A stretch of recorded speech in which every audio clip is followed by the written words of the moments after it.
Good morning. আজকে আপনাদের সঙ্গে একটা কাঁচা আমের তেল আচার বানিয়ে দেখাবো। আর এটা খুবই সহজ পদ্ধতিতে আপনারা চাইলে বাড়িতে একবার ট্রাই করতে পারেন।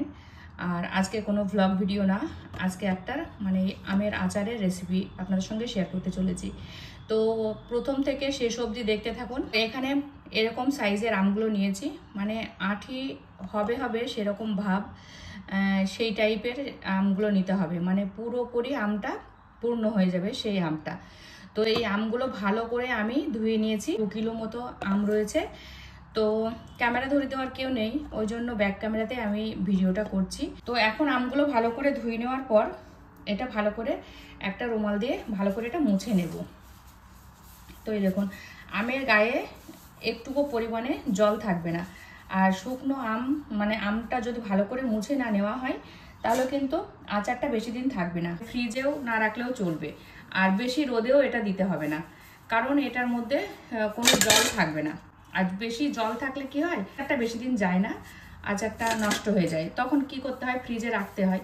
তো চলুন আমি একে একে আমগুলো ভালো করে মুছে নিই। তো এই দেখুন, সমস্ত আম ভালো করে আমি মুছে নিয়েছি, একদম ক্লিন হয়ে গেছে। আর এটা আমি কিন্তু খোসা সহ আচারটা বানাবো। তো বিভিন্ন রকমের আচার আপনারা বানিয়ে দেখেছেন, এই আচারটাও একবার বানিয়ে দেখবেন, আমার মনে হয় আপনাদের খুবই ভালো লাগবে। তো চলুন আমটা এবার আমি কেটে নেব।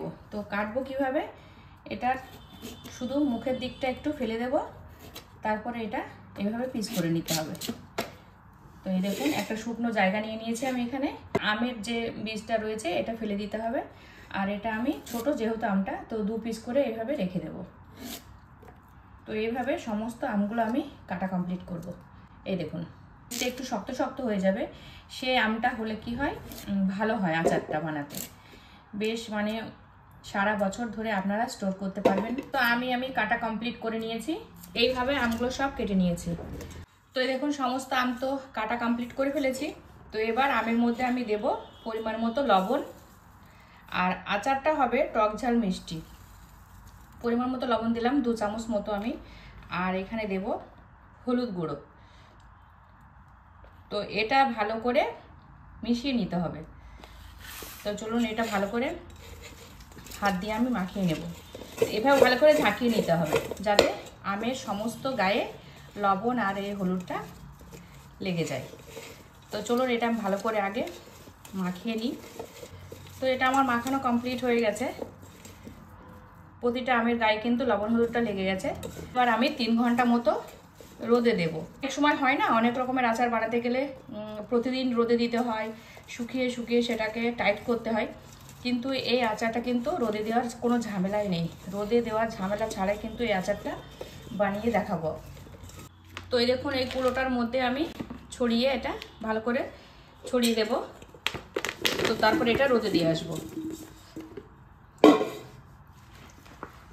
তো এইভাবে এটাকে ছড়িয়ে দিয়ে রোদে দেব।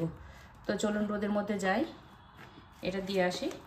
এই যে আমটা, এই যে একটা রসটা রয়েছে, এই রসটা যাতে শুকিয়ে যাবে, আর তখনই আমি উঠিয়ে নেব, কারণ বেশি শক্ত করলে কিন্তু আচারটা ভালো লাগবে না। ঘন্টা মতো রোদ দেব, তারপরে উঠিয়ে নেব। তো চলুন এটা এখন রোদ হোক, আর ওদিকে আমি আচারে কি কি মশলা লাগবে সেগুলো আপনাদের সঙ্গে শেয়ার করব। তো চলুন রান্নাঘরে যাই। তো এখানে এবার আমি কিছু মশলা নিয়েছি, সেটা আপনাদের সঙ্গে শেয়ার করি। এখানে আছে গোটা জিরে, আছে মেথি পরিমাণটা অল্প নিতে হবে, কারণ 1 চামচ পরিমাণে নিতে হবে, বেশি মেথি দিলে কি হবে, তেতো হয়ে যাবে। আর আছে শুকনো লঙ্কা, তো লঙ্কাটা আপনাদের স্বাদ অনুযায়ী যে যেমন ঝাল খাবেন সেরকমটা নেবেন। আর এখানে রয়েছে ধনে গোটা, আর আছে সরিষা হচ্ছে সাদাটা, আপনারা কালোটা নিতে পারেন, আমার কাছে সাদাটা ছিল, এটাই আমি নিয়েছি। আর এখানে আছে মৌরি। তো এই টোটাল মশলাটা আমি এখন ভালো করে শুকনো খোলায় ভেজে নেব। তো এখানে দেখুন, আমি শুকনো খোলার ভিতরে সব মশলাটা দিয়ে দিয়েছি। তো এটা ভালো করে আমি ভেজে নেব। আর এটা বেশিক্ষণ ভাজতে হবে না, হালকা একটু গরম হলেই এটাকে আমি নামিয়ে নেব। তো চলুন এটা আমি এখন ভাজা কমপ্লিট করি। আর বারবার বলছি, ঝালটা আপনাদের স্বাদ অনুযায়ী দেবেন। এখানে শুকনো লঙ্কাটা আপনারা কমিয়ে বা কিংবা বাড়িয়ে নিতে পারেন, তবে এখানে কোনো কাঁচা লঙ্কা ইউজ হবে না, শুধু শুকনো লঙ্কা দিয়েই আর শুকনো লঙ্কা গুঁড়ো দিয়ে এটা আচারটা বানাবো। তো চলুন এটা ভালো করে ভাজা কমপ্লিট করি। এই মশলাটা ভাজতে ভাজতে কয়েকটা কথা বলি আপনাদের সঙ্গে। তো এটা কিন্তু মিডিয়াম ফ্লেমে ভাজতে হবে। আর আজকাল কিন্তু বাজারে প্রচুর পরিমাণের মশলা মানে কেনাটা পাওয়া যায়। মনে হয় আপনাদের সবার রান্নাঘরে এরকম মশলা রয়েছে।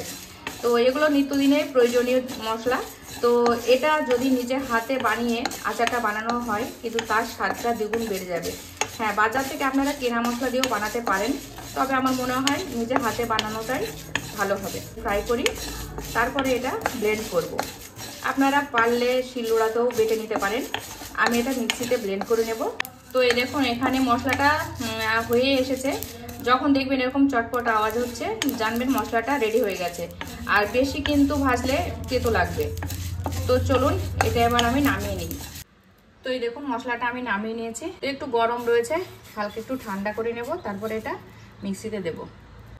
তো এই দেখুন ব্লেন্ড করা হয়ে গেছে। আর এটা কিন্তু এভাবে গোটা গোটা রাখতে হবে, বেশি মিহি করলে কিন্তু ভালো লাগবে না। তো চলুন এখন এটা রেডি করে রেখেছি, এবার আমের দিকে যাই, আমটা দেখি কেমন পরিস্থিতি রয়েছে। এখন আমগুলো রোদে শুকানো হয়ে গেছে। আর আপনারা কিভাবে বুঝবেন যে আমগুলো শুকিয়ে গেছে, মানে আচারের জন্য একদম রেডি? তো আমটা কিন্তু এরকম নরম থাকবে, আর কিন্তু বেশি শক্ত করলে কিন্তু আমের ভিতরে মশলা কিছুই ঢুকবে না, তেল মশলাগুলো ঢুকবে না, তখন খেতে ভালো লাগবে না। তো ওই জন্য শুধু জলটা যখন শুকিয়ে যাবে, দেখুন হাতের মধ্যে কোনো জল নেই, তো জলটা যখন শুকিয়ে যাবে বুঝতে পারবেন, তখন আমটা বুঝবেন যে আচারের জন্য একদম পারফেক্ট হয়ে গেছে। তো এখন এটা আমি নিয়ে এসেছি, আর আমার পরিমাণটা অনেক বেশি, তো সেই রকম পরিমাণে মশলাটাও লাগবে। তো এই দেখুন কড়াইয়ের মধ্যে তেল দিয়েছি, আর আচারটা কিন্তু সর্ষের তেলে বানালে কিন্তু ভালো হবে। আর এখানে দিচ্ছি কটা শুকনো লঙ্কা, আর দেব অল্প পরিমাণের এরকমভাবে জোয়ান, আর দেব 5 ফোড়ন। মানে আমের যে পরিমাণ সেটা দেখে কিন্তু মশলাটা মাপ করে দেবেন। তো এই মশলাটা একটু সময় ধরে আমি নাড়িয়ে নিলাম, এটা রেডি হয়ে গেছে। এবার এখানে আমি দেব পরিমাণ মতো লবণ। লবণ যেহেতু কাঁচা আমে লবণ হলুদ মাখিয়েছিলাম, তো সেইভাবে আপনারা পরিমাণ বুঝে তবেই দেবেন। তো এখানে আমি লবণ দিলাম, আর দেব 1/2 চামচ হলুদ। যেহেতু হলুদ দেওয়া রয়েছে, হলুদ লবণটা কারণ হচ্ছে পছন্দ করবেন সেরকমভাবেই দেবেন। তো আমি এখানে একটু ঝালটা বেশি দিলাম, যেহেতু এটা বেশিরভাগটা টক আর ঝালই হবে আচারটা, তো ওই জন্য আমি ঝালের পরিমাণটা একটু বেশিই দিয়েছি। তো এটা কিছু সময় আমি একটু নাড়িয়ে নেব। তো এই দেখুন এখানে তেলটা ভালোভাবে মানে মশলাটা দিয়ে ভালোভাবে রেডি করে নিয়েছি। রোদের মধ্যে দেওয়া আমগুলো উঠিয়ে নিয়েছি, তো সেগুলো এবার একে একে আমি দিয়ে দেবো। আর আমার মনে হচ্ছে জায়গাটা একটু ছোটোই হয়ে যাবে, তো আমাকে অন্য পাত্রে ট্রান্সফার করতে হবে, বুঝতে পারছি। তো চলুন এই আমটা এখন পুরোটা এখানে দিয়ে দিই। এটা অল্প আছে, আমি এটা এইভাবে ভাজতেই থাকবো যতক্ষণ না আমটা সিদ্ধ হয়। এখানে কিন্তু কোনো পরিমাণে জল ব্যবহার করা যাবে না। তো চলুন পুরো আমটা দিয়ে দিই আগে। তো এখানে আমটা দিয়ে দিয়েছি, কিন্তু আমার নাড়াতে অসুবিধা হচ্ছে, ওই জন্য আমাকে এটা অন্য পাত্রে ট্রান্সফার করতে হবে। তো চলুন অন্য পাত্রে এটা উঠিয়ে নিই। তো দেখুন অন্য বড় একটা কড়াইয়ের মধ্যে আমি এটা ঢেলে নিয়েছি, আর এটা কিন্তু মিডিয়াম ফ্লেমে কন্টিনিউ এভাবে আমি এটা নাড়তে থাকবো। তো চলুন কিছু সময় ধরে আমি এটা কষিয়ে নিই, মানে এটা একদম সিদ্ধ হওয়া পর্যন্ত আমি অপেক্ষা করব। তো আপনারা এইভাবেই এই প্রসেসে বানিয়ে দেখবেন, আচারটা কিন্তু খুবই ভালো হবে খেতে। আমটা অনেকটা সময় ধরে কষিয়ে নিয়েছি, মানে তেলের মধ্যেই কষিয়েছি, জল ছাড়া। সুন্দর একটা কালার এসছে, এই দেখেছেন। এখনও তো মশলা দেওয়া হয়নি, আর আমটা পুরো সিদ্ধ হয়ে গেছে এই তেলের মধ্যেই। তো একটু তেলটা পরিমাণটা বেশি দিতে হবে, যদি আপনাদের পছন্দ না হয় তাহলে চিনি দেবেন না। চিনিটা দেওয়ার পর না একটু ফের রসালো হয়ে যাবে, মানে একটু জল ছাড়বে।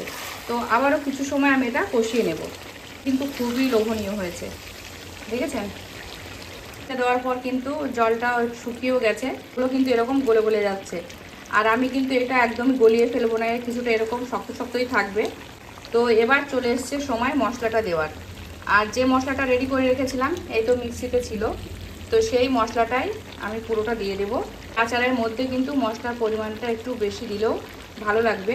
মশলা সহ আম যখন মুখে পড়বে না, খেতে একটা অসাধারণ স্বাদ লাগবে।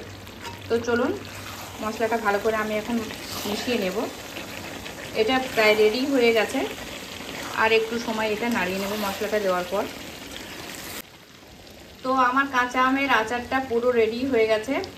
এখানে মশলাটাও ভালো করে আমি তেলের মধ্যে কষিয়ে নিয়েছি, একদম ঘেটে যাচ্ছে। তো এটা রেডি হয়ে গেছে, একদম পারফেক্ট একটা কাঁচা আমের আচার, টক ঝাল মিষ্টি। এই দেখুন চামচ পরিমাণের আমি ভিনিগার দিয়েছি। ভিনিগারের জন্য কিন্তু আচারটা সারা বছর ভালো থাকবে। এটা আবার আমি পরিবেশন করে আপনাদের সঙ্গে দেখাচ্ছি। তো আচার তো রেডি হয়ে গেছে, তো চলুন এবার তো খেয়ে একটু টেস্ট করে বলতে হবে আপনাদের কেমন হয়েছে, তাই না? তো এখানে আমি নামিয়ে নিচ্ছি একটা প্লেটের মধ্যে। আর এটা একদম ঠান্ডা করার পর আপনারা কাঁচের বয়মের ভিতরে রেখে দেবেন। কতটা লোভনীয় লাগছে, আর মানে দেখতে যতটা সুন্দর হয়েছে আমার মনে হয় খেতেও ততটাই টেস্টি হবে। তো আচারটা বানানো তো কমপ্লিট করে ফেলেছি, এবার খেতে কেমন হয়েছে সেটা তো আপনাদেরকে জানাতে হবে, তাই না? তো চলুন এটা এবার খাবো। এতক্ষণ তো ব্যাক ক্যামেরাতে আপনাদের সঙ্গে আচারের রেসিপিটা শেয়ার করলাম, তো এবার তো টেস্ট করে বলতে হবে, জিভে জল চলে আসছে, টেস্ট করে বলতে হবে কেমন হয়েছে আচারটা খেতে। তো চলুন একটু আচারটা নিয়ে একটু বলি আপনাদেরকে খেতে কেমন হয়েছে। আর এটা কিন্তু রোদের মধ্যেও দিতে হবে না, ফ্রিজেও রাখতে হবে না, নর্মালি আপনারা রেখে দেবেন। এটা কিন্তু অনেক দিন আপনারা খেতে পারবেন, মানে এইভাবে রেখে কিন্তু অনেক দিন এটা খাওয়া যাবে। তো আমের সিজন, আপনারা কিন্তু আম এইভাবে স্টোর করতে পারেন।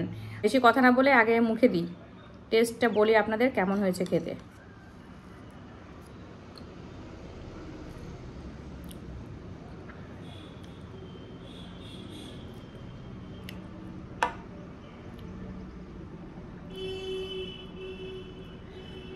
তো আমি নিজে বানিয়েছি বলে হয়তো আপনারা বলবেন যে ভালো হলেও আপনি ভালো বলবেন, খারাপ হলেও ভালো বলবেন, তো একদমই না। আচারটা মুখে দেওয়ার সঙ্গে সঙ্গে মশলাটা মুখে দাঁতে পড়ছে, আর আচারের মধ্যে কিন্তু একটা টক ঝাল মিষ্টি নোনতা মানে সব রকমের টেস্ট কিন্তু আছে। একবার ট্রাই করবেন বাড়িতে, আমার মনে হয় ভালোই লাগবে। আমার যেহেতু ভালো লাগছে খেতে, বিশেষ করে আচারটা আমি বানিয়েছিলাম আমার মেয়ের জন্য, তো মেয়ের কাছে নিয়ে যাব সেই জন্য আচারটা বানানো। আর মানে খুব কম সময়ে আচারটা ঝটপট বানানো যাবে, আর রোদে দেওয়ার ফ্রিজে রাখা ঝামেলা নেই। এই আচারটা কিন্তু একদম পারফেক্ট একটা আচার। আচার তো এখন আমি বসে বসে খাবো। তো আপনাদের তো পুরো ভিডিওটা দেখা হয়ে গেছে, তো কেমন লেগেছে আচারের রেসিপিটা অবশ্যই কমেন্ট করবেন। আর দরকার হলে বাড়িতে একবার ট্রাই করবেন, তারপরে কমেন্ট করে জানাবেন যে আচারটা কেমন হয়েছে বানানোর পর। আর আমার ফ্যামিলিতে যদি আপনি নতুন হয়ে থাকেন তো অবশ্যই একটা লাইক শেয়ার আর একটা কমেন্ট করে যাবেন, আর ভালো লাগলে সাবস্ক্রাইব করে দেবেন। তো চলুন ভিডিওটা আজকের মতো এতটুকুই ছিল। আজকে কোনো ডেলি ভ্লগ ভিডিও না, আজকে ভেবেছিলাম একটা আচারের রেসিপি শেয়ার করব, সেই জন্য আচারটা বানিয়ে আপনাদেরকে দেখালাম। কেমন লেগেছে অবশ্যই কমেন্টে জানাবেন। মতো ভিডিওটা এতটুকুই ছিল। আপনারা আরও কি কি রেসিপি দেখতে চান অবশ্যই কমেন্টে জানাবেন। তো আল্লাহ হাফেজ, tata, Thank you. Goodbye. Allah Hafiz.